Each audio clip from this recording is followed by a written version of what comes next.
Zimbabwe journalist Blessed Mhlanga has written a letter for Harare Remand Prison after his third bail application was dismissed at the Harare Magistrate's Court. The arrest is related to his interviews with war veteran and politician Blessed Geza in November and January, in which Geza said that he would mobilize public protests to push President Emmerson Mnangagwa out of office, citing economic issues and what he called the president's failure to govern.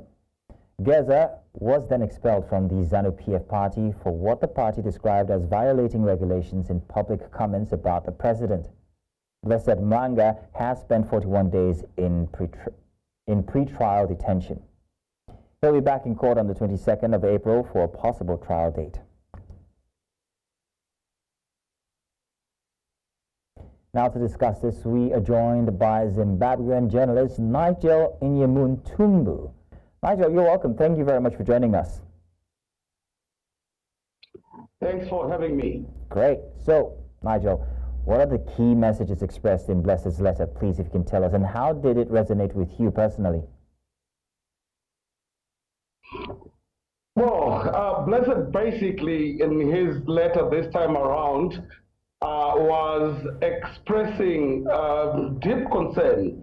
Firstly, that he is not feeling too well. He had a bout of flu, a cold while he's in prison, and he was speaking of the deplorable condition that he is being accustomed to within the D section of our prisons, which basically houses the worst of criminals.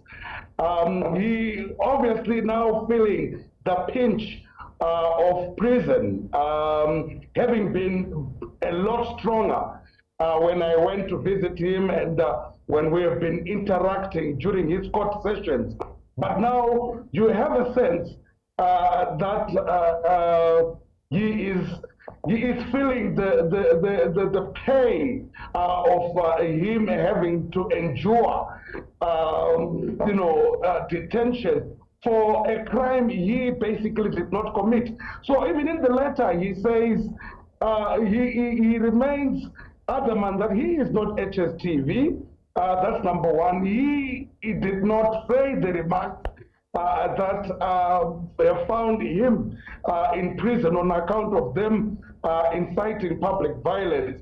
And in any event, he is also the person who is not supposed to represent a properly registered media company. So he basically was pleading his innocence, but also being thankful to the people of Zimbabwe, thankful to journalists and colleagues who have been contributing towards this upkeep, proffering solidarity. Thanking also the regional media and international media Nigel, for keeping the issue Nigel, with everything happening with Blessed now, what does this say about the state of press freedom in Zimbabwe? Do you think it will spark any broader discussions on or maybe movements within the journalism community?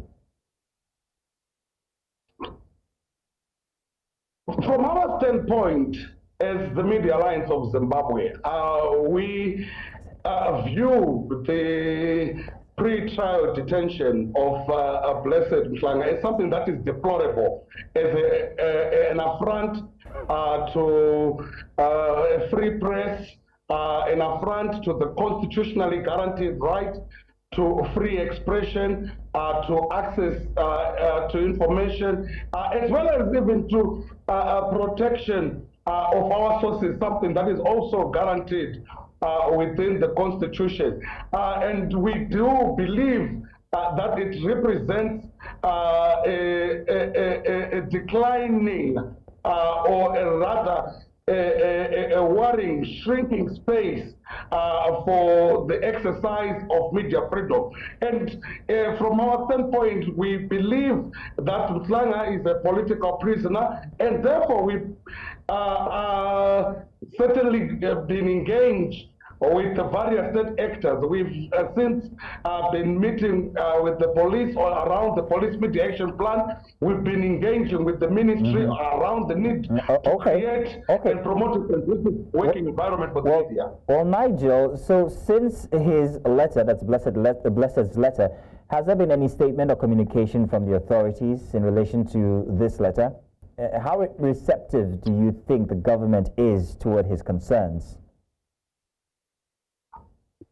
Well, not quite publicly. I think for now the state is taking the route that it's a case that is within the courts, and you know, the obvious politically correct response would be them saying let the law take its course. But we do know and are appealing to the conscience of our president as head of state and the Minister of Justice, our own Minister of Information, the Human Rights Commission, the Media Commission, all these state actors, that they can do and play a role to the extent that they must not oppose, for example, Mhlanga's request for bail or for his freedom in this particular case. So we indeed demand for his release, and on the pretext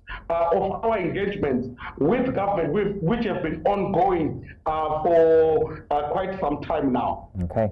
Nigel, thank you very much for joining us this evening to give us clarity on the state of things with Blessed. Thank you.